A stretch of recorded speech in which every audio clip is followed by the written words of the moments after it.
Hey there. Hello there. What's going on, everybody? Of course you are. Of course. Hello there. So Shellback, you are a Shellback? Yes, sir. Yes. So am I. U.S. Navy.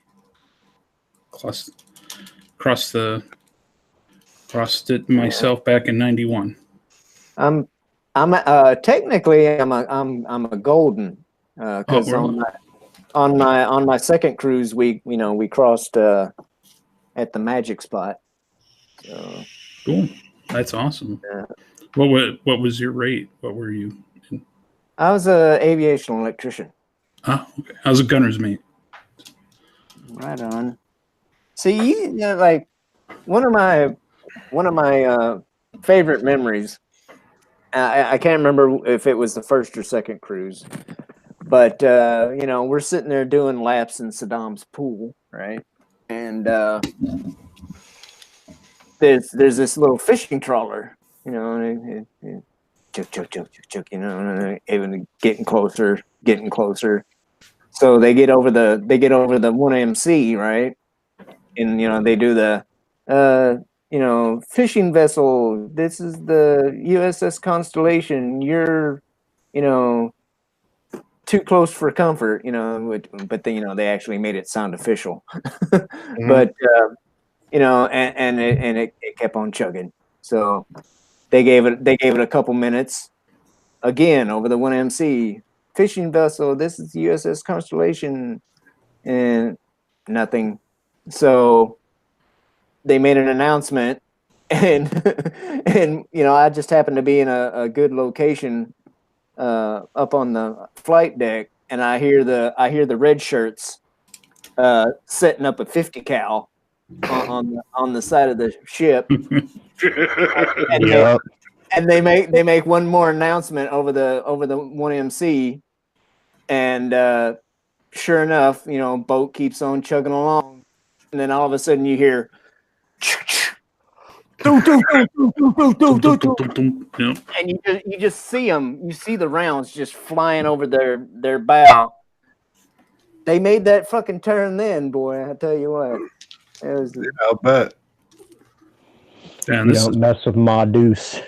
Let's hear that'll get your boat ripped in half. Well, look at it. Yeah, they don't mess around. Like, especially when we were in the Gulf, there was a time where the Iranians, they had their little, they had little gunboats, and they would try to get a little too close.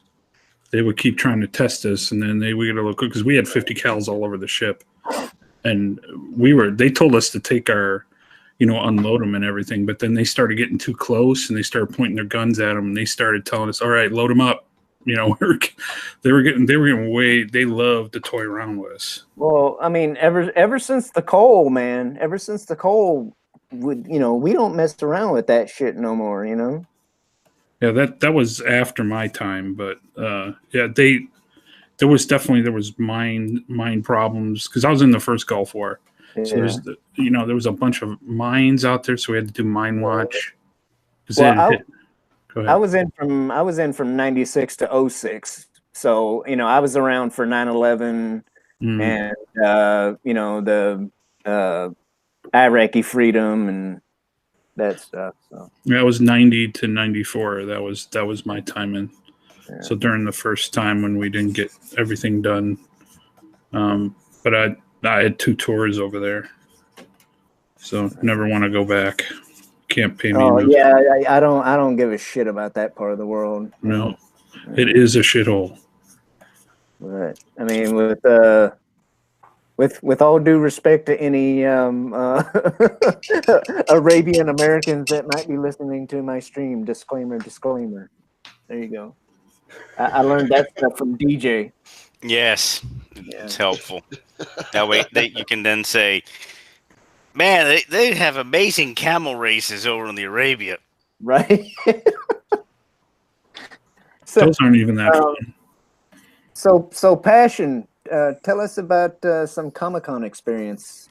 Well, I'll tell you about my favorite one that made me be an artist. So when I was 16, I think I was 16 at the time, I went to Chicago Comic-Con.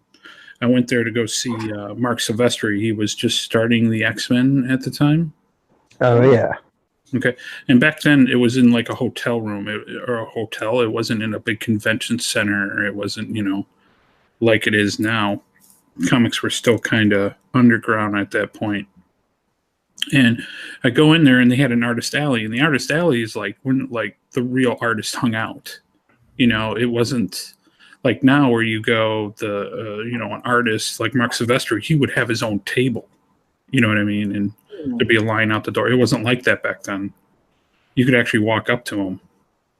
So I walk in the room in the artist alley. He's sitting there. Frank Miller, Terry Austin, and Mike Mignola are all sitting there talking. Nobody else was in the room talking to them. There was no one else. I'm like, did I get here early? Or like, no one's here. So they were kind of, annoyed that no one knew where they were, because they were just, at the time, they were just comic artists. They were doing what any other artist now would be doing. So I got to sit there and talk to them for like an hour about comic books and everything else. Frank Miller signed my Wolverine books. Terry Austin signed a bunch of my X-Men stuff.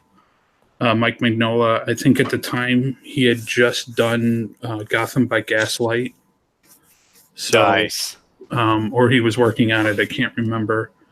And then Mark Silvestri was drawing X-Men at the time. So he was, I loved the X-Men at the time. And I was like, oh yeah. And he was working on pages while he was sitting there. And I asked him, like, how much would a sketch be? And he's like, oh, well, what do you want? I said, well, I really like the way you draw Wolverine and Rogue. Could you do them like, a certain way? And he's like, that'd be really expensive. And, and he's like, looked at me, I was poor. He's like, tell you what, you go get us McDonald's and I'll do it for $20. So he gave me money for McDonald's for everybody in the room. I ran to McDonald's as fast as I could. He gave you money. Yeah, he gave me like $20. Well, it was like $10. It was like not that expensive to go get McDonald's back in '86. Yeah, back in 1980s money. Yeah, it was like $5. Well, yeah, it's just it's funny because the you would have think him saying that he meant for you to go spend your money to buy them McDonald's plus give him $20, but yeah, he just didn't want to go himself. He just didn't want to go. Yeah. Basically, he did what you wanted for like $10. Pretty much. Yeah. So I went and got the food. Came back, gave it all to him, and he drew this for me. I'll show you if you want to lock on my screen. That's great. I have a scan of it. It hangs in my studio. Oh, that's cool. Oh, hell yeah. Oh, that's really cool. Right, Shellback, you click on Passion for Drawing. There's a little button there. It's his first live stream. So and you lock it on Passion for Drawing. Yeah, there should be like a white line around me. Yeah. Wow. And it's not my first one, but I'm still kind of wet behind the ears. Yeah, it's his first time. We all popped his cherry. That's fine. He was in aviation. It's okay. Is that okay? Is that it? No, but that's fine. I'll keep talking, and it'll keep it up on the screen. So he gave me this. I still have it to this day. It's framed in my studio here, and it's always a reminder of one of the cool. Gail's like gay.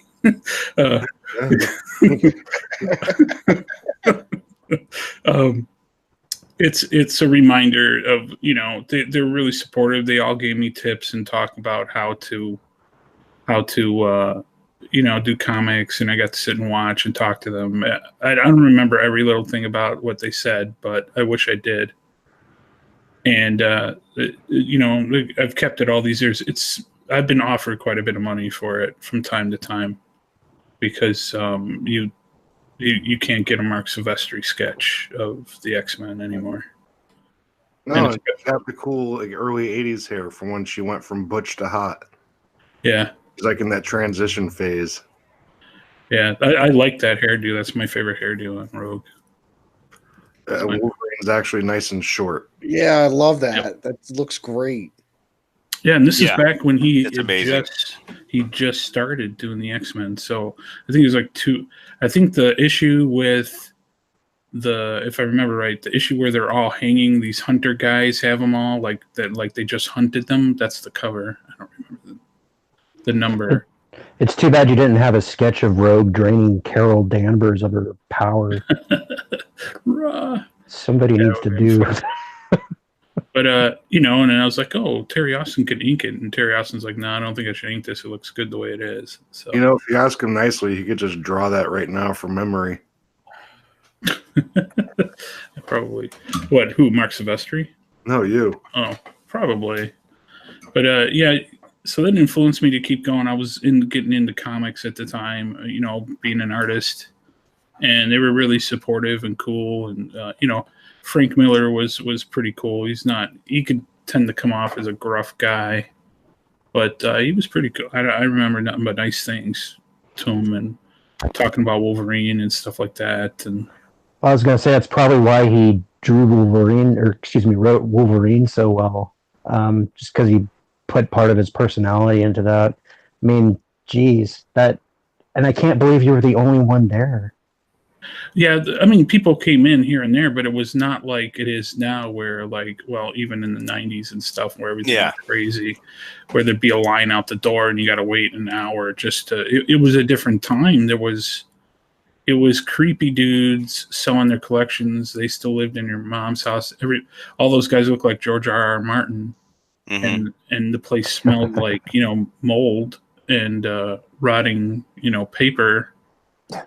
And there wasn't that many kids there either, because that was like creepy place. You didn't because it was a collector's kind of thing in the beginning. Yeah, only the underground collectors collected stuff.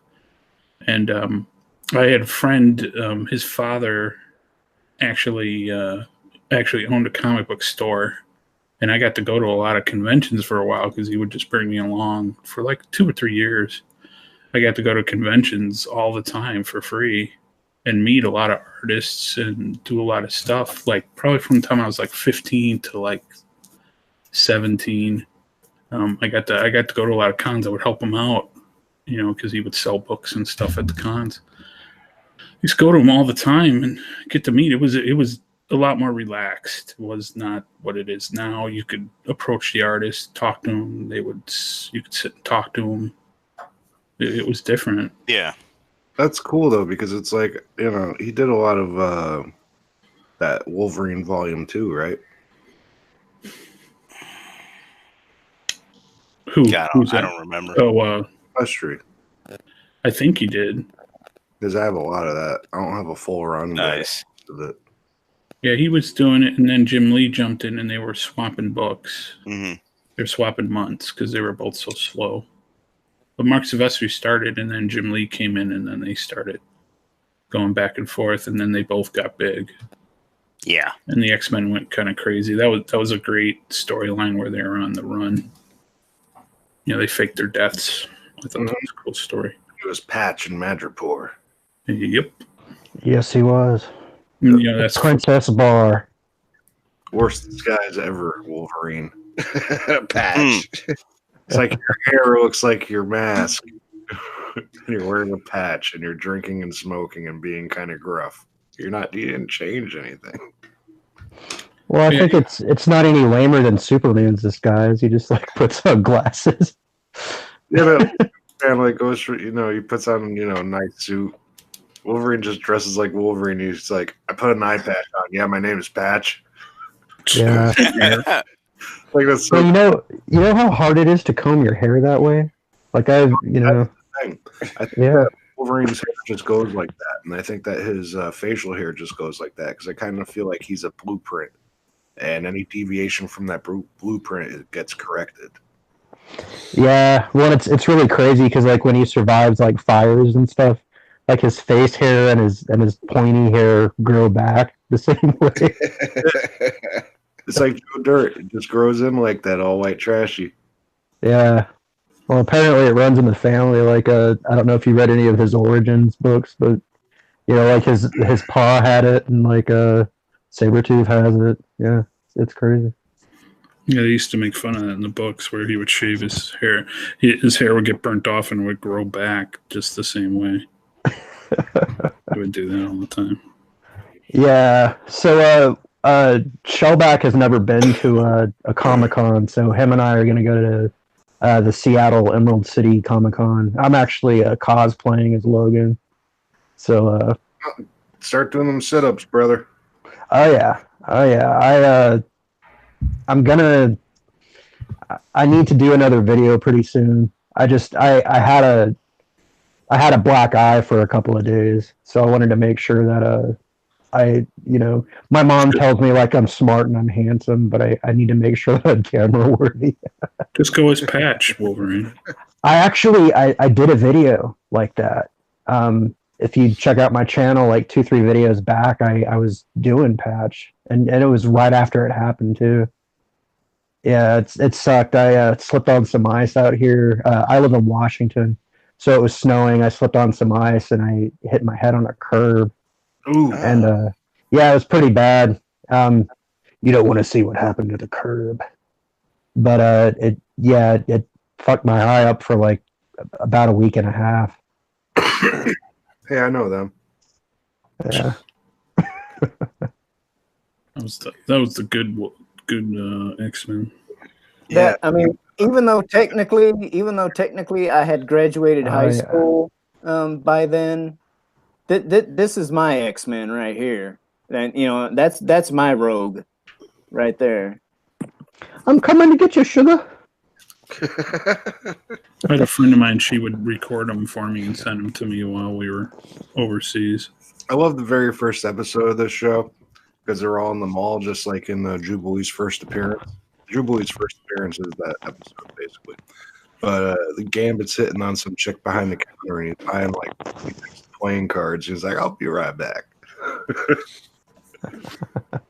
Great. Well, there's a lot of really good story arcs. I mean, there was some cheese in there too, and that theme song, man. That's what X-Men sounds like in my head. Every time, go check out this dude. I believe his YouTube is eRock3. But his whole big deal is blank meets metal, but he does X-Men meets metal, and it's even more metal than the original version. Oh, that's crazy. They should do that when Marvel does the X-Men movie. They should use that theme. Yeah, I think I know who you're talking about. Yeah, he does all kinds of different stuff, but he makes it sound like a metal song. Yeah. Yeah, and he like does 6 solos over the whole thing. Yeah. Mm-hmm. Indeed. So, Passion, did you ever get to meet Sean Chen? No, I didn't. Okay, because I think he's my favorite Wolverine artist. Even though the writing for the stuff he did wasn't very good, I like the way that they rendered him. And then, of course, you can't beat the classics. It's funny. I was just rereading a lot of the old X-Men stuff in preparation for a video I was doing talking about Carol Danvers, because and because in the movies the way that the business is set up, the X-Men can't interact with the Avengers, but X-Men were all over the Avengers in the comics. And Carol Danvers, after Rogue did her mind suck thing, went to Professor X for rehabilitation. And it was actually insinuated that at some point Wolverine had a Logan to Carol Danvers. That's pretty crazy. They didn't cross over too much until, because there was a policy at Marvel for a long time not to cross over the different books. It wasn't until like the X-Men versus the Avengers and the X-Men and Fantastic Four where they actually started crossing them over more. And those books are fantastic. Yeah. Well, didn't Hank become an X-Men for a little while, or an X-Men and an Avenger for a little while? Yeah, that's about all you got. They would borrow characters. You would say character here and there. When I seen Wolverine in there a time or two. Is that supposed to be Rogue and Captain Marvel or something? Yes, that's what Jesse said to draw it, and I'm drawing it. Yeah, I'd love to see that. Do yourself a favor and look at what time it is and wait 10 minutes. I'm prepping the file I got to send to passion for drawing on the Twitter. So getting that ready, checking a few more things the next couple of days, and then I'll send it to you. Well, we'll talk about the PayPal thing so I can give you the half up front thing. Okay, that's good to go. Yeah, I think systems are ready for doing that already. Yeah, I sold almost all my G.I. Joe sketch cards, so I made some money today. No, nice. Feeling good about it. Someone bought it was like $150, so someone bought almost all of them. That picture. Oh, that's badass. I took a screenshot of that and I showed this dude at work, and he was like, he showed me his Facebook profile picture, and he was like, "How much do you think it would cost for him to draw me?" Just give him my Twitter, man. We'll talk about it. Is this a guy you know? Is he dead? No, he's a nice. Oh, okay. You should make him buy you McDonald's. In your mind, it could be like full circle. It would have to be a really big meal, but yeah. To be honest with you, that was a dream of mine where I would be drawing comics someday in X-Men, and some kid would come up and ask me to do a sketch like that, and I tell him, "Go get me McDonald's, and I'll do it for you." That's all. That was always, but that's not going to happen. But you never know. Yeah, the circle might be complete someday. It might happen. The Comicsgate convention. And I'm like 25 years older than what Mark Sylvester was during that. That's all right. Now he's 25 years older than that too. What's your point? That's true. That's true. He's losing his eyesight, actually. Oh, that sucks. Oh, that bites. Yeah, he had some surgery. Some other, and I think his arm too. I think he had because I follow him on Facebook. He's on Facebook more because he's a boomer. But he had like his arm and stuff, and so he can't draw as much as he used to. That's horrible. Yeah.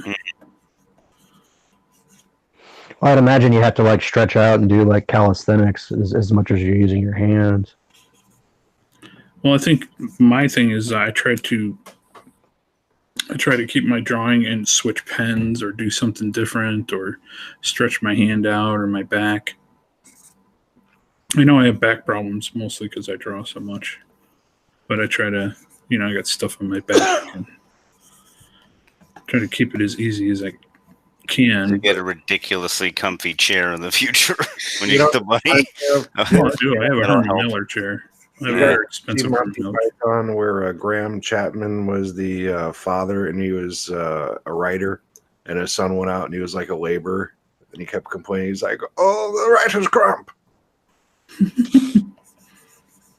The writer's crump. It was a long time ago. A lot of people haven't seen every episode of that crap anymore. Okay, so this needs to be a little smaller.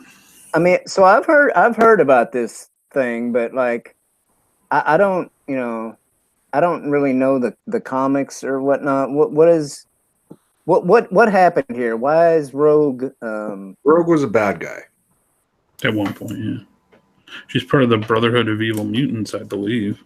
Mm-hmm. The very beginning. Yeah. And she had like a really butch militant haircut. No, she was what? She was like short. She was running with Magneto. You mean? Or yeah. So she was running with Magneto, and they sent her after Captain Marvel, and then she drained Captain Marvel and took her abilities. So like all the awesome stuff that, but weren't they calling her like Power Girl or something? That I don't know. It was Carol Danvers though. And then Rogue switched sides, and Danvers went to the School for the Gifted and got rehabilitated. Like Charles helped her recover some of her memories. Yeah, because Carol Danvers was such a lame ass character. Like, she was so terrible at the time that they weren't doing nothing with her. Look, the thing is, her best ever story arc was when she was in a coma. That's pretty bad. Now that's a Captain Marvel I can get behind. Yeah. Nobody's getting behind Captain Marvel. So I get behind her butt double though. So our beloved 90s X-Men cartoon is technically post Carol Danvers. Yes. Yes. Well, yeah, There's a lot of the animated X-Men were kind of like condensed versions of larger comic book stories. So they did a little bit of Days of Future Past and, so yeah. They also like, that's where she gets her powers, where she can fly and she's super strong. She gets those from Carol Danvers. Really, Rogue's powers, all they are is she just touches other Right, yeah. absorbs them for a short amount of time. But if she goes too long, she can actually absorb all their memories and their powers permanently. And that's what she did with Carol Danvers, and it kind of turned her insane for a little while. And she always had Carol Danvers' personality in her head, because they essentially put her in it. Put her in a coma for a long time. And then they somehow, we're going to dust her off. So about 10 years ago, I think. You know what? From the animated series, one of my favorite lines from Gambit was, "You could suck my energy anytime. Gambit got plenty."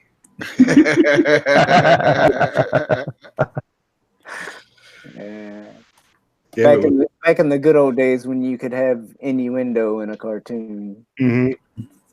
Have you guys seen the Juggernaut bitch? It's the Juggernaut bitch. It's like a really old. I guess not. Did you see the Deadpool? Yeah, it was a meme for a while. Deadpool Juggernaut was pretty good, where they're like, "Oh, holy shit, balls!" Oh yeah, that was a good one. Yeah, that was good. Deadpool 2. They ripped him in half like a fucking phone book. You have to watch the one they did re-released it with Fred Savage, and they're doing it. They have these interludes in the story, like in The Princess Bride. The Princess Bride, yeah. Oh man, it's hilarious. Mowage.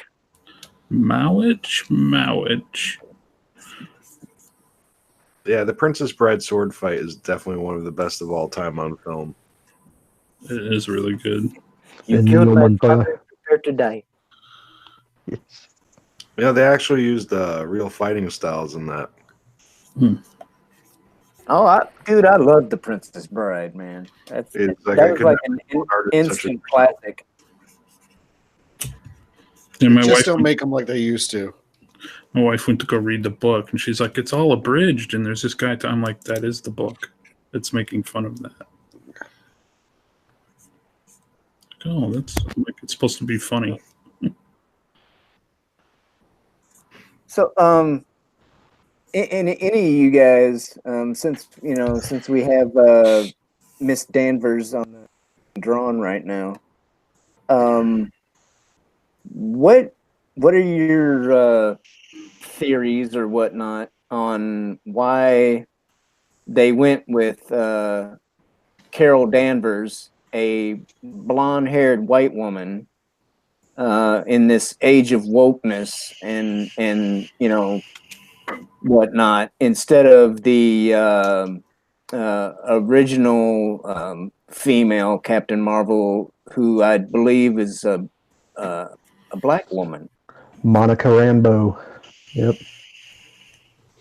Well, my ultimate hypothesis is that she's going to, because it's set in the 90s, right? So Carol Danvers is doing all this stuff in the 90s. In the movie, she flies in the Air Force with Monica Rambeau's mother. So I think in Endgame, I think she's going to go down fighting Thanos, and then somehow Monica Rambeau is going to get the power, and then we're going to have the Black Captain Marvel.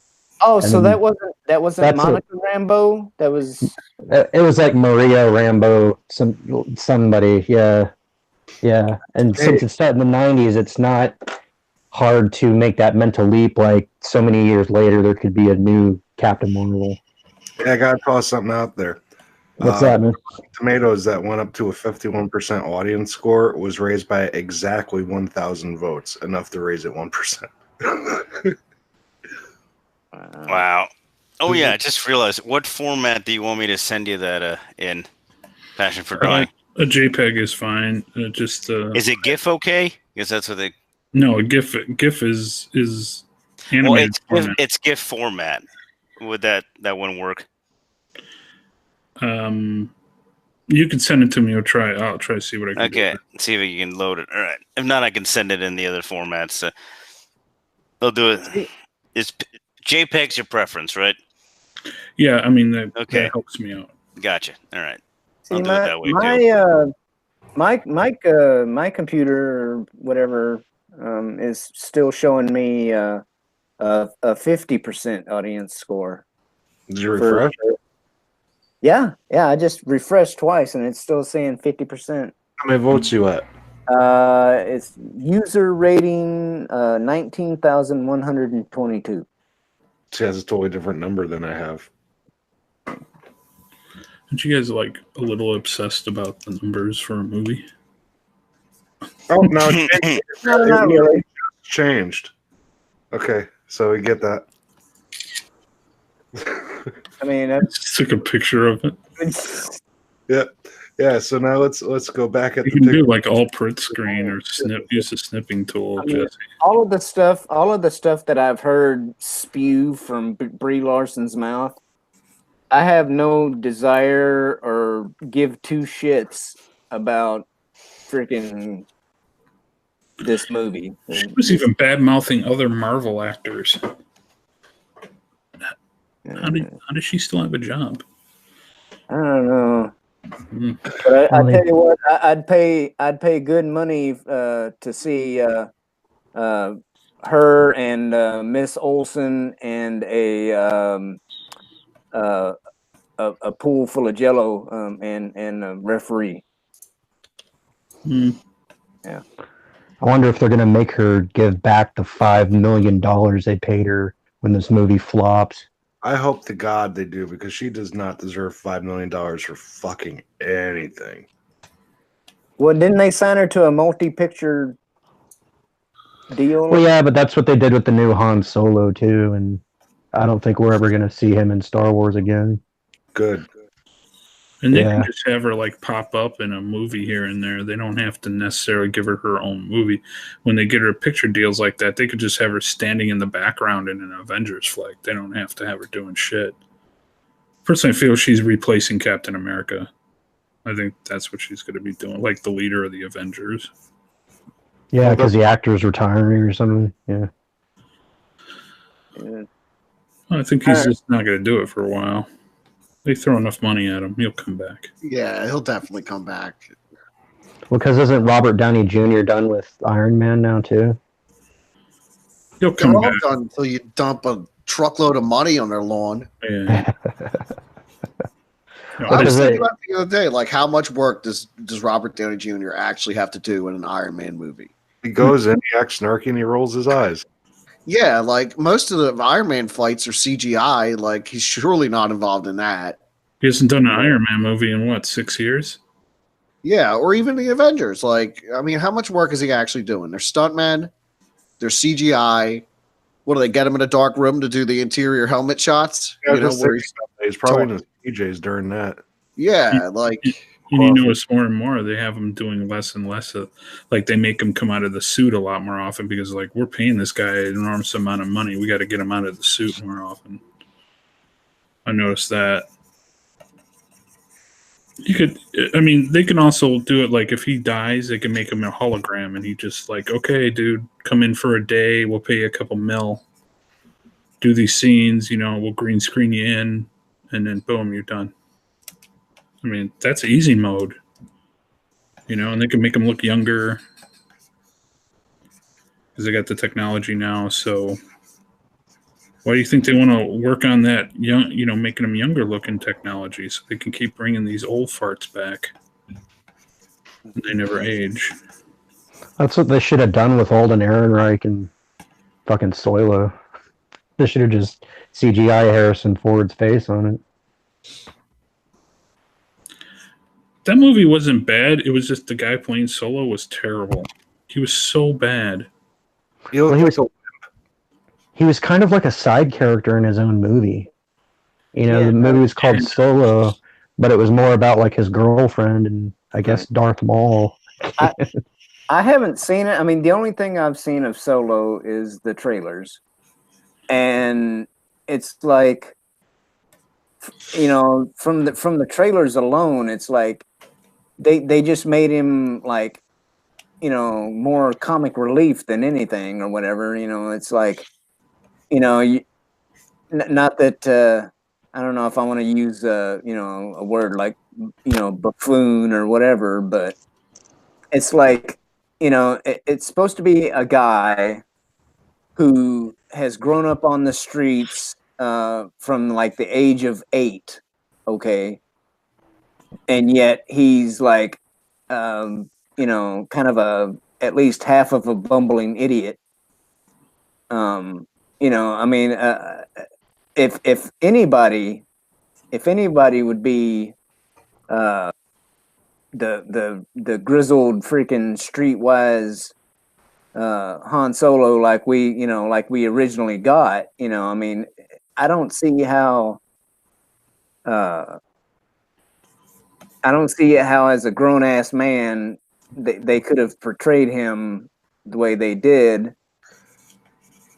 It's like he should have been a freaking no nonsense, badass like we got in the original trilogy. Well, they could have just as easily made a movie featuring Han Solo having an adventure as the guy that we know him, but they decided to go back and tell his origin story. And I don't know how much interest you have in seeing it, so I won't spoil it for you too much. But in my opinion, it's not as bad as The Last Jedi, but it's not as good as Rogue One. If I ever come across it in like a red box or something like that, I'll throw a couple of bucks to rent the DVD or something. But it's on Netflix. I'm not gonna go out of my. Well, I don't have Netflix. I'm not that fancy right now. But yeah, I mean, Han Solo. Han Solo was one of my favorites. When I was a kid. Because I mean, he was like. He was like the equivalent of the cool kid with the car, and like I said earlier, a space earlier, pirate, if you will. I've been a gearhead all my life. I mean, I love cars and just anything with a motor and that goes fast enough to do something stupid. And Han Solo, he's got this, albeit a junky looking spaceship, but it's like the baddest freaking spaceship in the galaxy. And it's like the the cool kid at school rolling up in his Corvette or his Camaro or something. But yeah, it felt like the movie is they wanted to reinterpret his background and just destroy everything that was cool about Han Solo. If you watch the movie, they just like. There's a lot of like wink things of all the stuff that make Han Solo like he doesn't earn them. He just kind of gets them handed to him. Right. And it's like, no, like his blaster, this isn't going to ruin it, but he just kind of gets his blaster. Oh, and it's so nonchalantly done. It's like, oh. Or even when he meets Chewbacca for this first time, it's done so terribly that you're just like, that's an important moment when those two meet, and it's done so badly.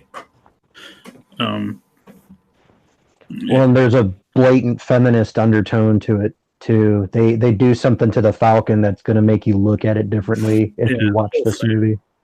Yeah, not just that, the lead girl in it too. Yeah, it's all that stuff. It was that part. Those parts were like, oh man, really? Why'd you do that? And then because it actually ruins his character later on too.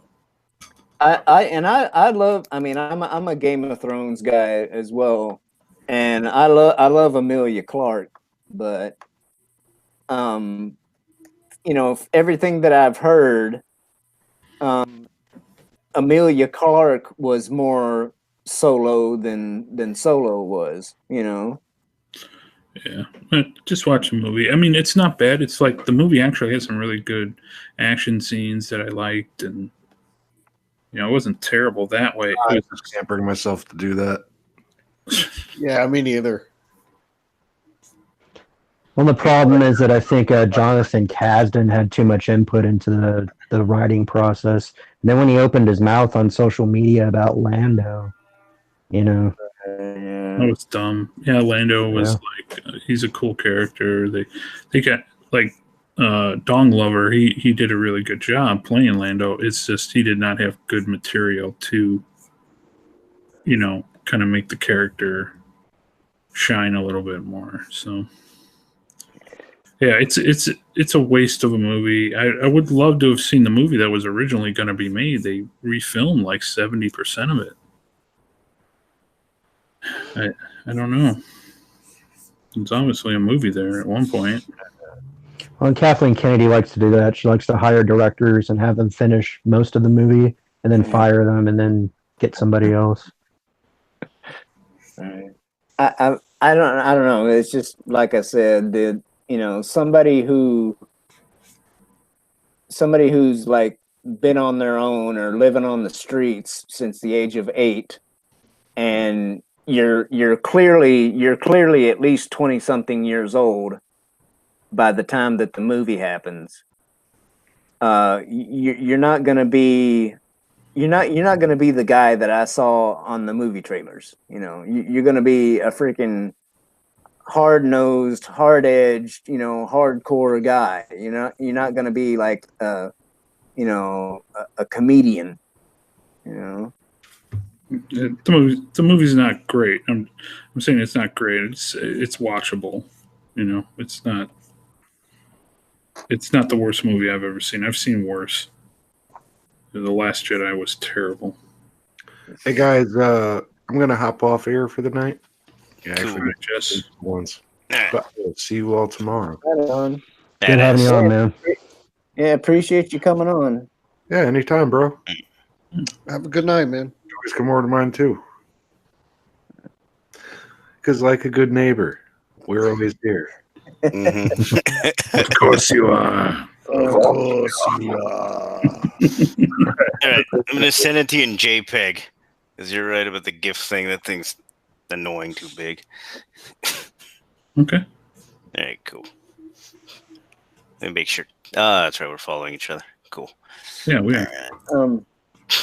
So, speaking of Star Wars and comics, I'm giving her when me and Coyle go to this Comic-Con next Friday, and I happen to see some Star stuff. What should I look for? What do you mean? Like any recommendations on certain people that are involved with the Star Wars comics? Oh, okay. You want to if I meet if a certain person is there or something like that, who should I look out for that's related to Star Wars and comic books? Let me look. Let's see, comic guests. I'm looking at the web. It's a pretty big comic convention, actually, too. Let's see. These are all SJWs. I'm sure there's quite a few of them, seeing as how it's Seattle. Oh yeah, I was looking to see who all was going to be there too, and it's mostly like Marvel people, but like the weird Marvel, not like the good Marvel. Oh, Gail Simone's going to be there. Oh no! You want to go talk to Gail Simone, the real Gail Simone? Wow, we have her in the chat right now. That's true. That's true. Yeah, go tell her this. Ask her about her gravy. See what she says. Oh wow, these are really all SJWs that are going to be at this convention. Like purple hair, blue hair, big rim glasses. Most of them all look like the soy guy picture. Yeah, lots of soy guys. Lots of soy guys. I can't tell if this is a man or a woman, but their name is Blue. Blue Delaquanti? Maybe it's one of those people whose pronouns start with an X or something. Probably. Yeah. Oh man, a lot of problems.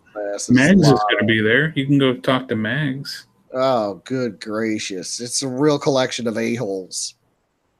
She's going to. Yeah, there's going to be a lot of pointing and laughing. I feel. Is this your first comic convention ever? Mine, yeah. It's a little bit of a culture shock at first because I took my wife like when we first got married. Oh, Neil Adams is going to be there. Go see Neil Adams. He's a legend. Yeah. See Neil Adams, definitely. He's pretty based too, man. Kelly Sue DeConnick's going to be there. Don't go near her. Yeah. Neil Adams, like, he did Batman. He did Batman back in the day. I mean, he made Batman what he is today.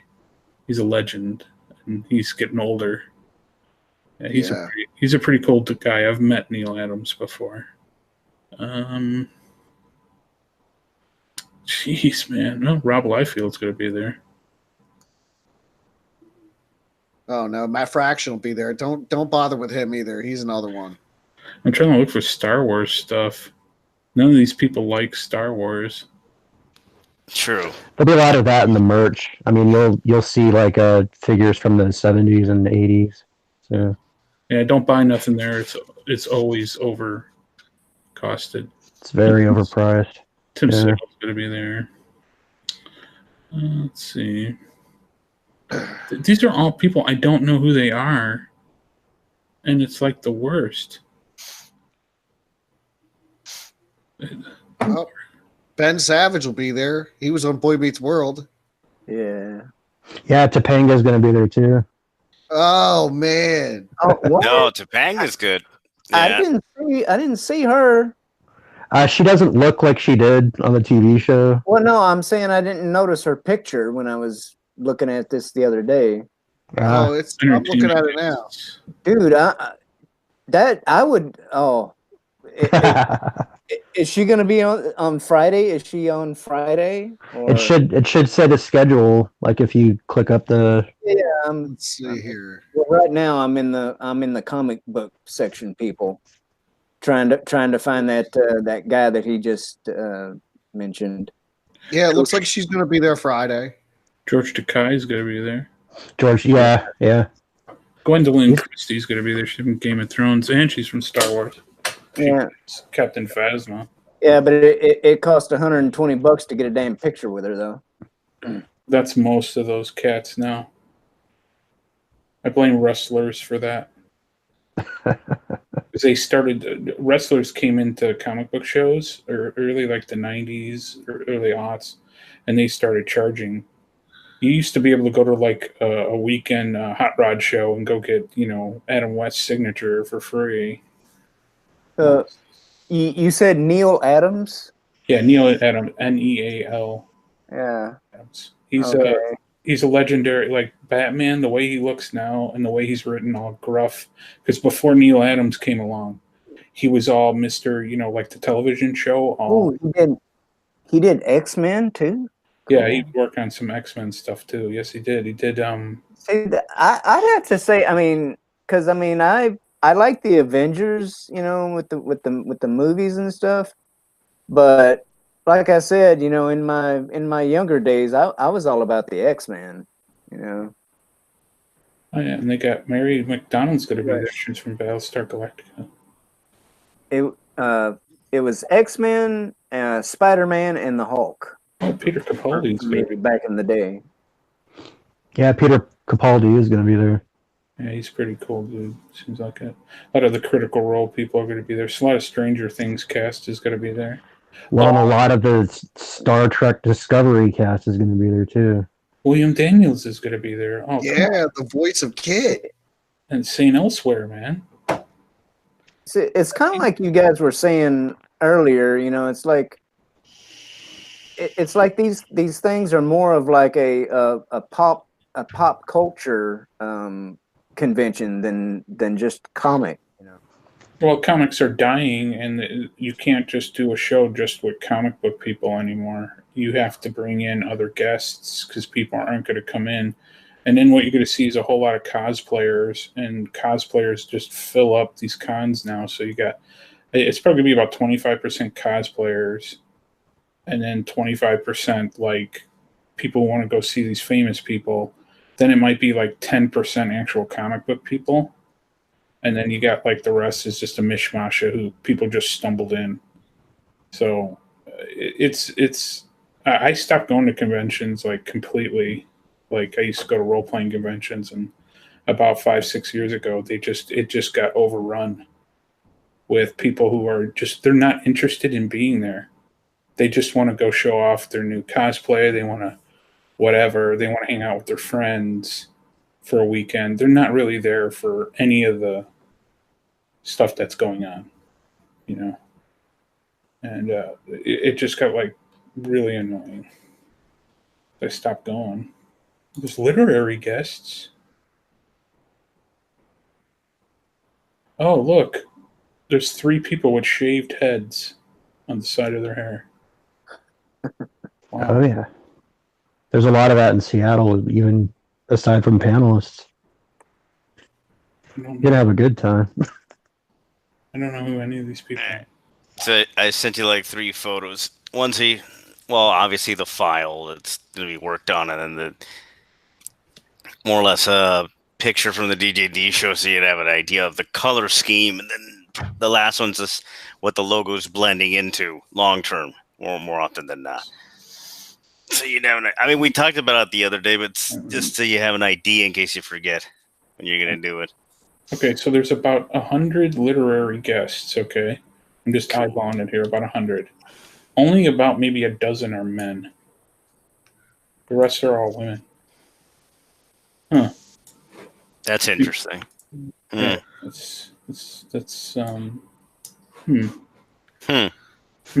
Not that there's anything wrong with that. No, but it's an interesting blend.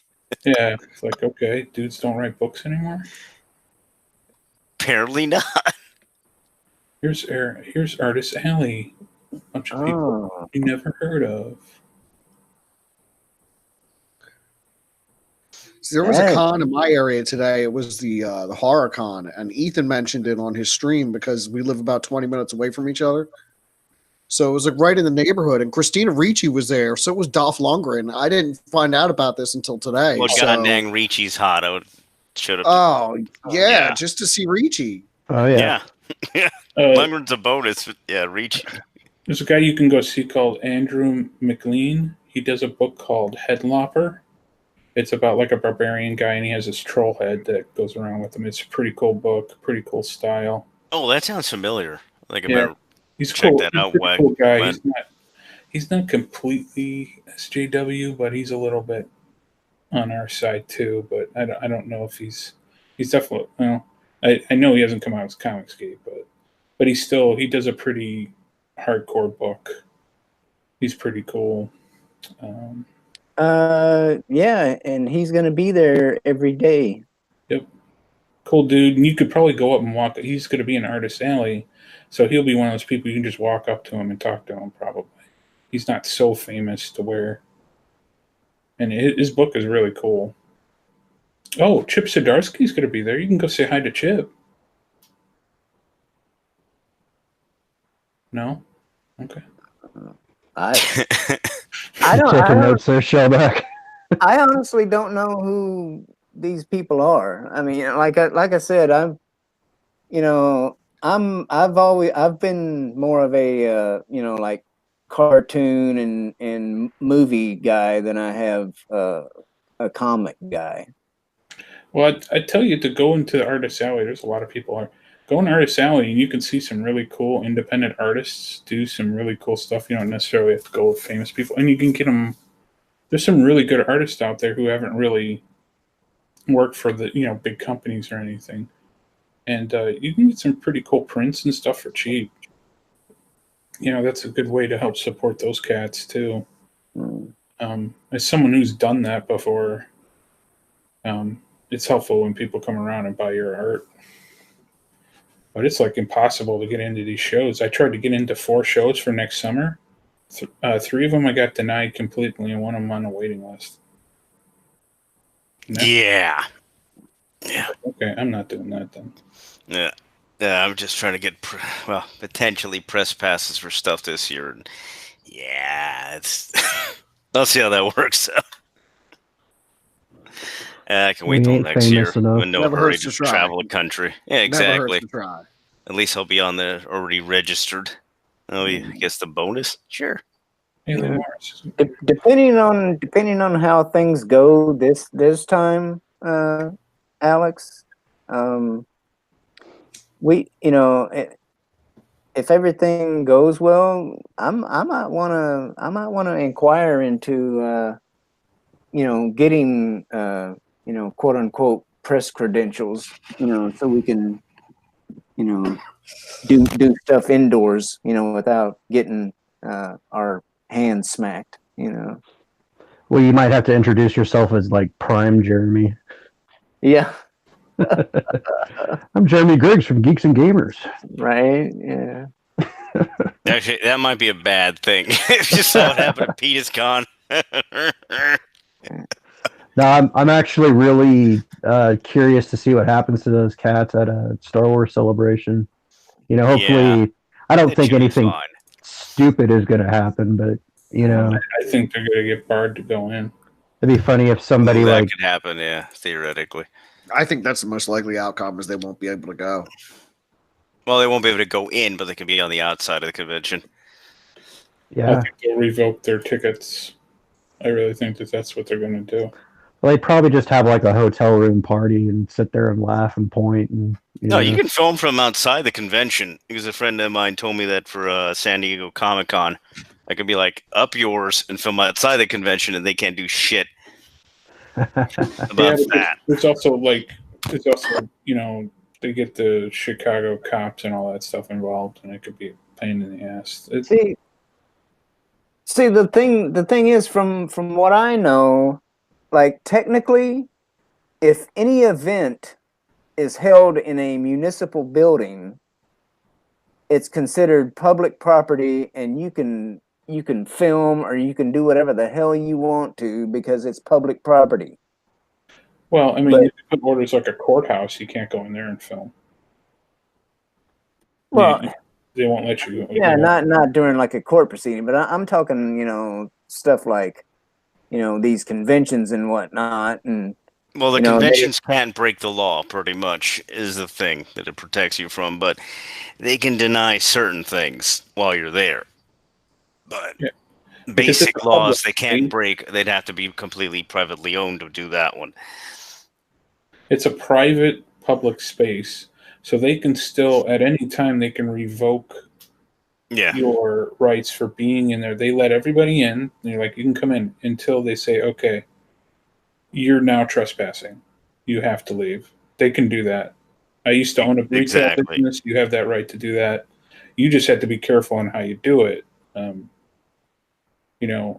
That's what ended up hurting my business, but because someone tried to twist it into that I was I did it to discriminate, and that wasn't the thing. I was kicking someone out because they were they were causing a problem in my business, but then they sued me. So what can I do?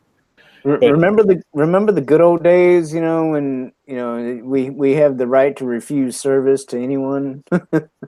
Yeah, they crushed that one pretty hard. Yeah, a lot of these people, I don't know who they are. These comic book people. They're all younger, and there's not too many like legendary people get invited to these things anymore because they want to. I know everybody's like under the age of like 35. Oof. Where's the? That's brutal. Neil Adams is here. He's in his 60s. But where's the other awesome people? The legends. I mean, I know they're getting older and everything, but yeah, Neil Adams is someone I definitely would tell you to, if you can see him. I mean, he did Green Arrow, Green Lantern, the famous run on that where it was politics, where I think it was Green Lantern was liberal and Green Arrow. Oh, Republican. Yeah, Green Arrow, Green Lantern. Yeah, that's a pivotal thing. The part where the drug the issue that's very famous. That was Neil Adams. I'm seeing a guy named Bob Camp. Says he done Ren and Stimpy and G.I. Joe. Yes, yeah, he probably drew it. That's cool. That is cool. I'd go talk to him. The guy that was another one of my favorites. Was the old G.I. Joe cartoons. Real quick, guys. We only have about at least on the West Coast, one more minute of International Whammon Day. No, So I it want just to. turned midnight. Ah, We're done. so I wanted to let every Whammon know that we respect you. Yeah. Respect Whammon. Big respect. Thank you, Communist Party, for creating that day. Yeah. Yes. Hashtag respect. Yeah. Amazing Respect. special day. Special this. And It don't was a let the brave door day. hit your... Yeah. Yeah, it was a brave day full of strong, independent women. Oh my And, God, you weren't kidding. Gail Simone really is going to be there. Yeah, we weren't joking. She's everywhere. She wants that money and food. Yes. Her biceps are as big as my thighs. Wow, that's awesome. And that's a slimmer picture of her. That's a flattering picture. That's at a good angle and all that stuff. Yeah, I'd say 75% of the people. Oh damn! The thing you got on screen now is cool as hell looking. That's badass. That's for Crystal McGee's. She has a contest going on for her book, so I'm finishing coloring this up, and I'm gonna enter it in. Nice. Yeah, if I could purchase that product later on in some way, well, not the expensive version, but if it's an add-on to something, I'll definitely buy it. Well, a gal with that many curves and that many hands. Yeah, you gotta love that. She'd never fly at Marvel. She looks too much like a woman. A Whammon. That's true. A Whammon. Yeah. Whammon. Yeah. Yeah. Yeah, but we don't have to respect them anymore. It's not their day. See, Sean Chen, I actually colored one of his books once. Oh, really? Which one? It was when he was doing Iron Man back in the day. Nice. I flatted and I did some stuff for another colorist, and I got cheated out of money for it. So I've actually done it. That is not nice. I get credit for it. It's not to give you the money for the PayPal through the PayPal. Is that I just send you the PayPal email link thing? I'll send. Or you give me it, DJ. All right, cool. Yeah, you send me the info so I can just log in, punch in the amount, and give it to you. Yeah. I can send you a direct link, so it's like a cool thing. It's exact. Well, yeah, I'm sure you have it down to science by now. So yeah. There's all these people in here. I don't know who they are. What these and then there's a bunch of people. I'd say about 75% of them. I don't know who they are, and their books are nothing. Like, okay, this girl did Alice Elise comic. Have you ever heard of that? No. Okay. No. This one is called. Are you on the literary? Are you on the literary people or the comic people? Okay. This is the comic book people. Now here's Natalie Sanders. I mean, she did Batman Who Laughs. Okay, that's something I know. All right. Mm-hmm. You know, you got Neil Adams, Batman, X-Men, Green Lantern, Green Arrow, and a ton of other things he's done. He used to do Flash and all kinds of other stuff. He did Swamp Thing and all that. So you got that. And you got Maisha Haynes. She did a book called The Substitutes, and she did some art on Gwenpool. That doesn't incite confidence. Here's another woman. She did Fox on the Table and Nothing Gold. I've never heard of those books before. I've heard of them. You have? No. No. Okay. Here's a guy, Mike Mayhew, which I think I recognize that name, but his thing is Marvel Comics and Star Wars. I believe he does. Hold on a second. I think I'm following him. Yeah, he does like covers and stuff for them. He's really good. Yeah, I do follow him. He did this awesome Baroness. I remember seeing it. He's kind of like an Alex Ross type. He kind of paints everything. He's really good. You know, and you got let's see what this winner does with the glasses. Megan Levins, she does Spell on Wheels and Angel City. Have you ever heard of those big 100,000 plus selling books? No, not really. Can't say that I have. How about Megan Hutchinson? A lot of Megans. Rock Stars and Will-O-Wisp. Have you ever heard of those books? Nope. I think the Will-O-Wisp one barely mentioned somewhere on freaking Tumblr, I think. And Matthew Rosenberg, he's done the X-Men, Astonishing X-Men. That's not real X-Men. What is this? There's a dude named Marcio Takara, and it says he did Wolverine: The Long Night. It's probably the one book he did. Is that ring any bells for anybody? Wolverine: The Long Night. Heard of Wolverine: The Long Night before. No. I mean, I have my favorite Wolverine issues that are like my go-to issues, but they're doing a lot of really weird stuff with Wolverine lately. Like that whole Heat Claw thing, I'm not too into, and some of it's terrible. They really need to do something about Marvel. Here's Kelly Sue DeConnick, which I know she's a big. She did her first book was Bitch Planet, and then they put her on Captain Marvel. So that's a great. Wolverine: The Long Night is a podcast. Oh, really? It's a scripted podcast serial featuring the Marvel character Wolverine. Mm-hmm. It is released March 12th, 2018. It has one season. They are 30 minutes long. Never heard of that before. Is it a live action, or is it like literally like a podcast, like a bunch of guys like us just sitting around bullshitting about? Or is it like a radio dramatization? Serialized, scripted podcast. Huh. No, I've never heard of that. I know that they were working on a TV show or like a streaming show where they found a new actor to play Logan. All right, if you're an artist and you have an Instagram and it's full of nothing but not your art, you're an idiot. That is true. You're a complete moron. Instagram is annoying crap, and if you're putting up your own shit and an artist. I mean, if you're not an artist, in hell, just have fun at it. But fucking, if you are an artist, then shit, you're fucking up. Like this girl, okay. She's Jodie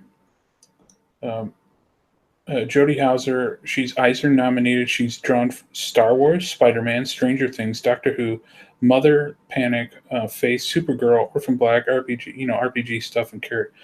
She's done some stuff and she's good. Like the few things in her Instagram are really, really good, but 99% of it is filled with pictures of herself.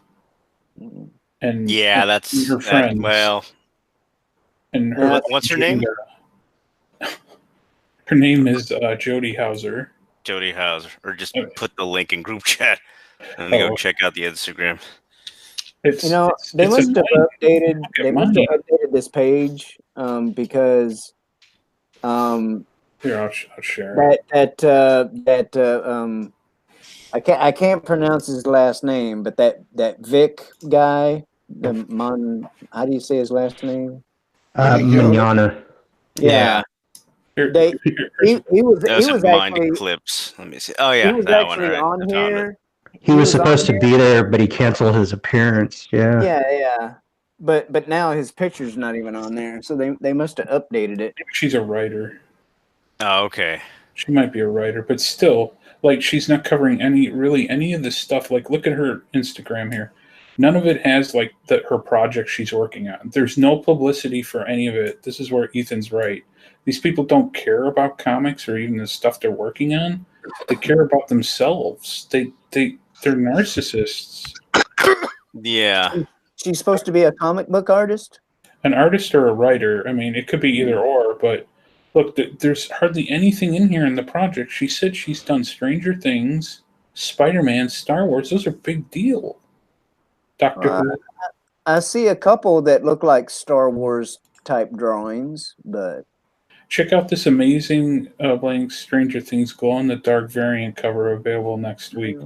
So, like, she writes it. So she wrote this Stranger Things story. And it's like the only Stranger Things thing she has in her entire freaking timeline. It's Yeah, this is typical. What you'll see for at least these kind of social media platforms. It's pretty much just them, nothing else. Not really their artwork.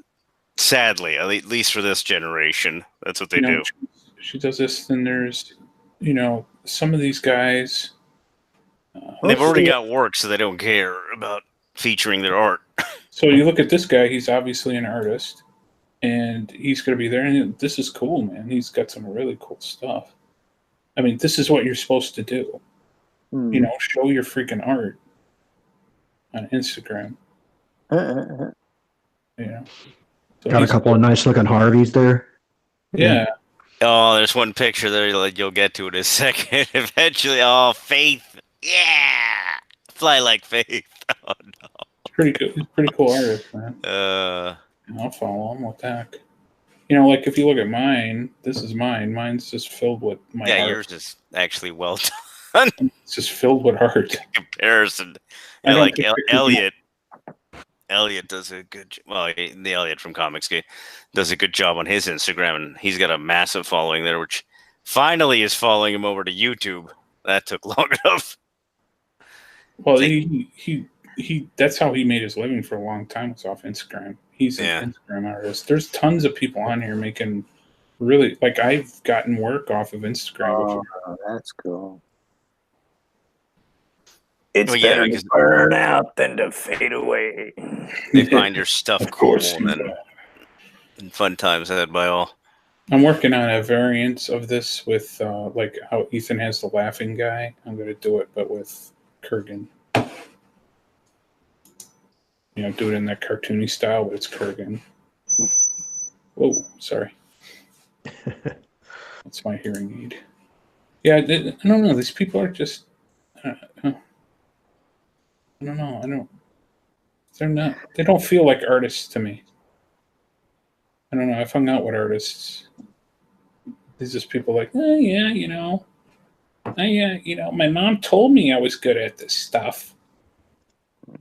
So I guess I gotta help pay for food.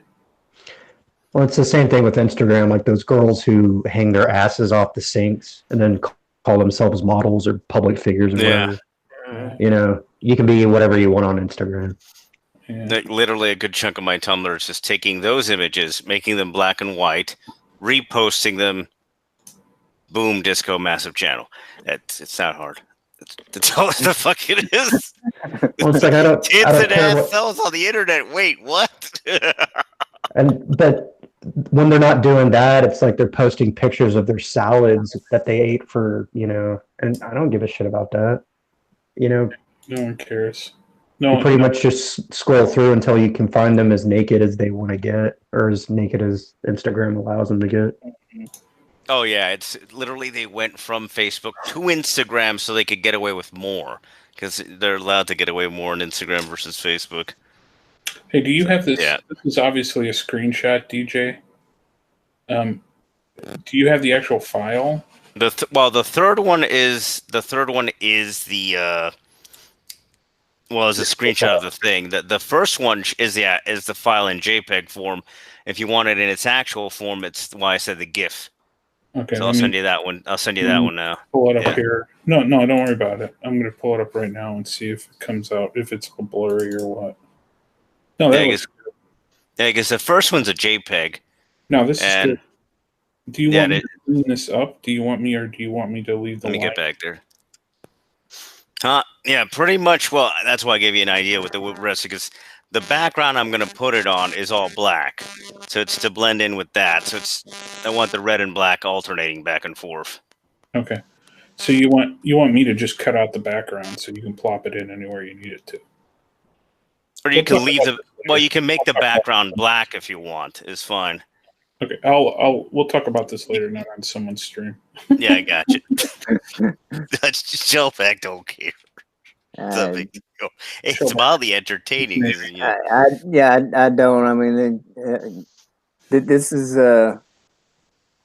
between you guys and like Lethal Lightning and whatnot. This is like probably the most star-studded stream I've done so far. So yeah, I don't give a damn. Star-studded. You don't. Oh, wait a minute. You got Crazy, me, and a DJ in here. This is not star-studded. Trust me. Well, Creepy's a star. He's technically a star. In his own mind, yeah.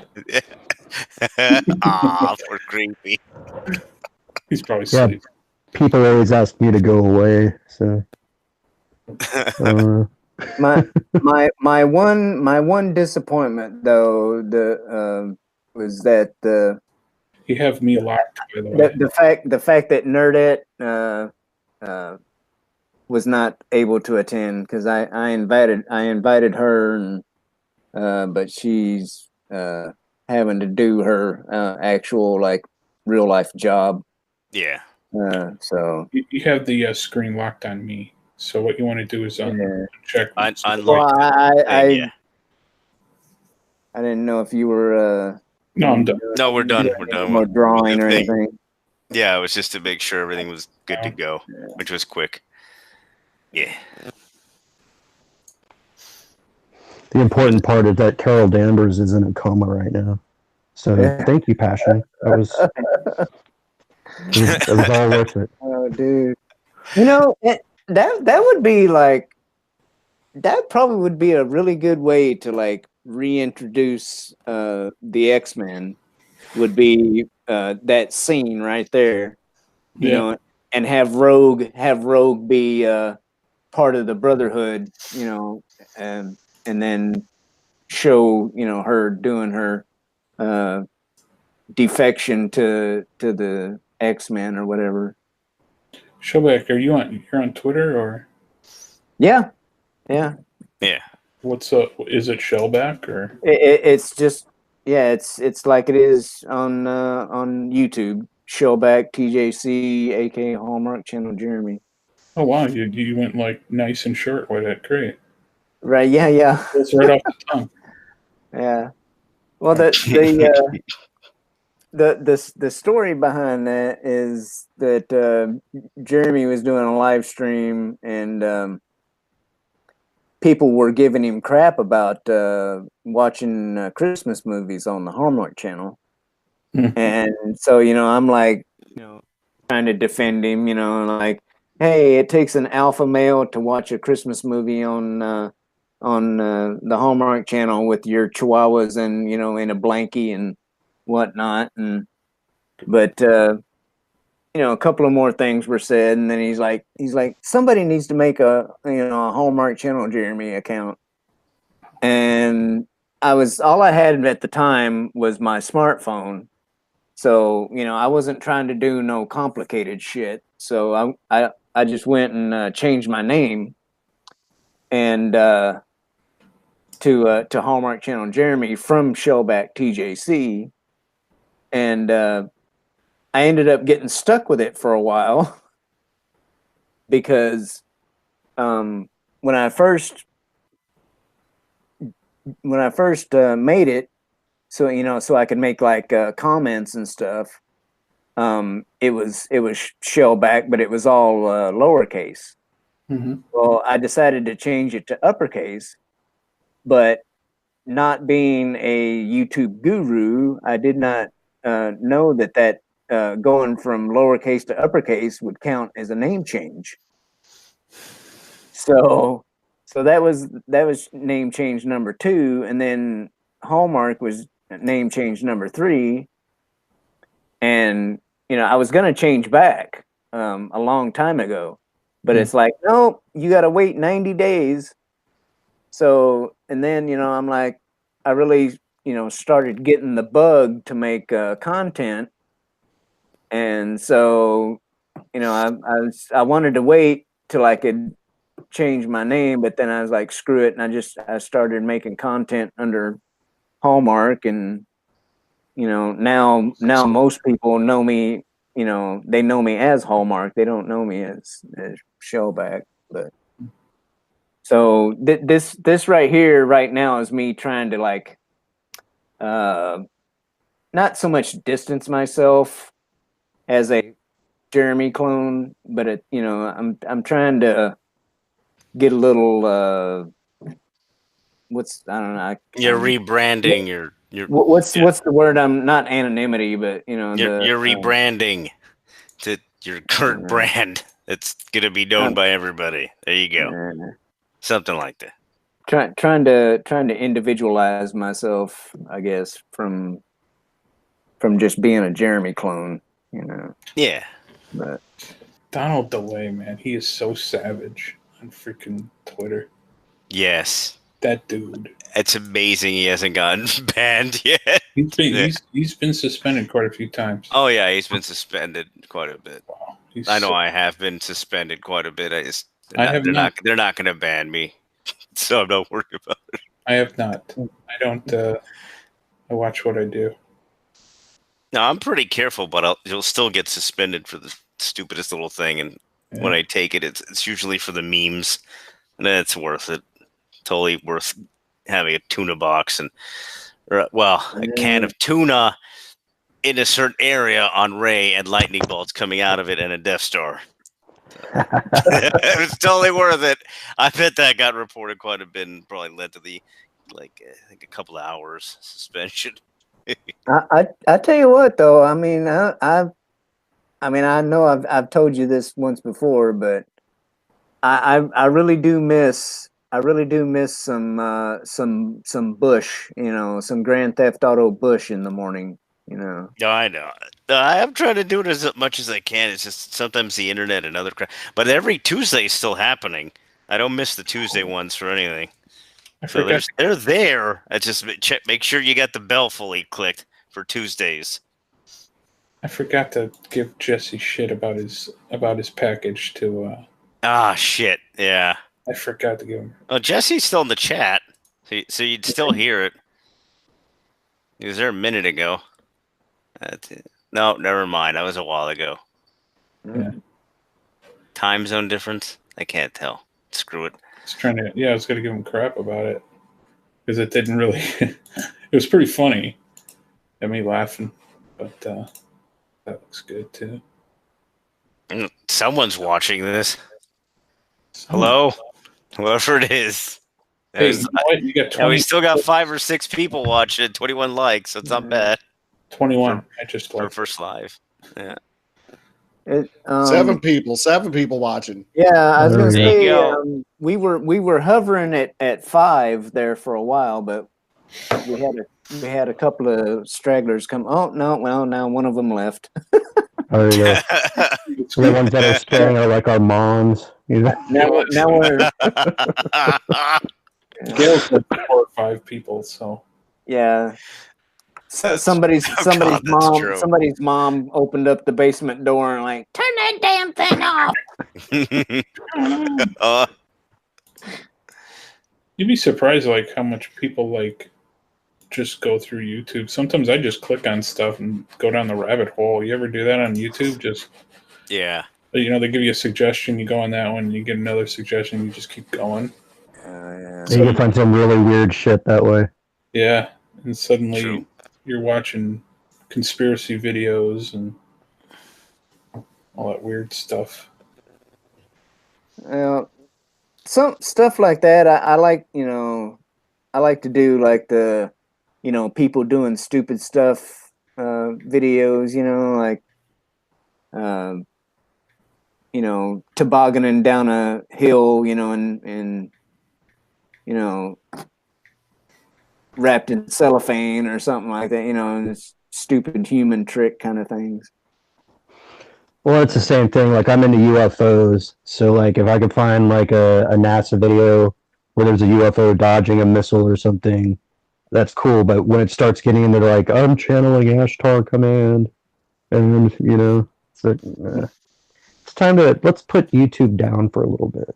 Yeah, Secure Team 10, I think, is the guy that does alien stuff.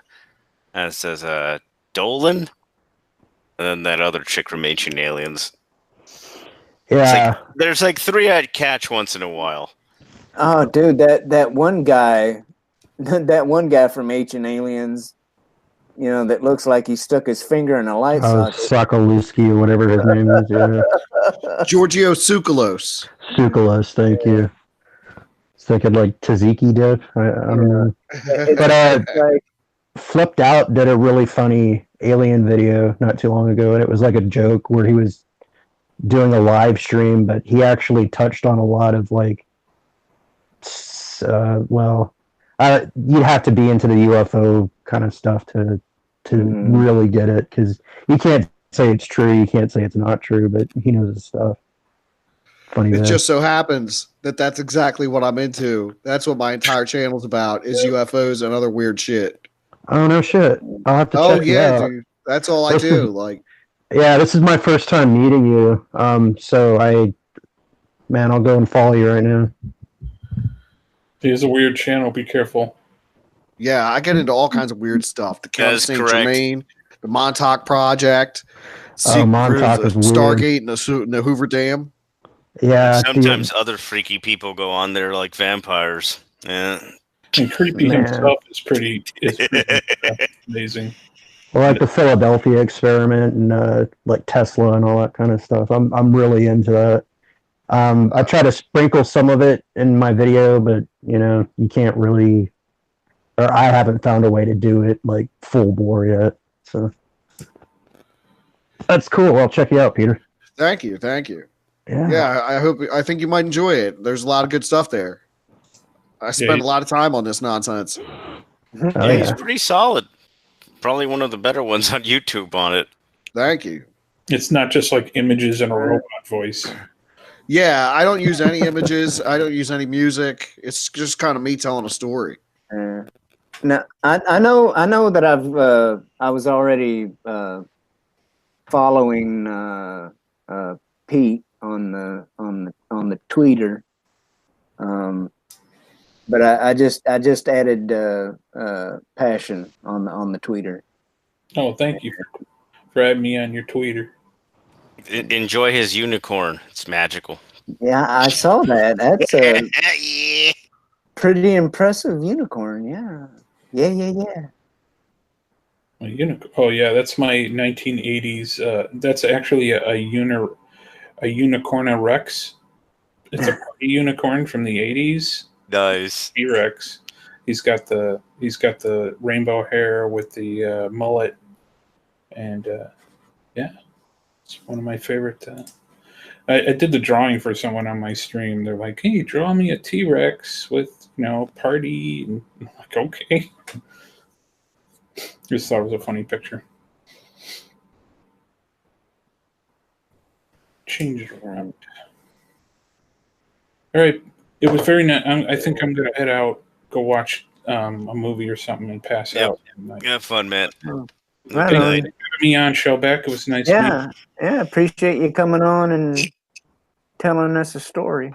Yeah. We got some really good Comic-Con advice out of you too. And that was some damn fine art. Yeah, really good stories, man. A lot of other stories, but we'll hold them off for next time. But yeah, have fun at the con, and it's always good to meet another Navy person. So again, volunteer yourself. Right? Yep. Yeah. But all right, take care, everybody. I'll see you, DJ. See you tomorrow. Take care, man. Yep, have a Thanks good for night. swinging by. Have a good night. Mm-hmm. Take it easy, man.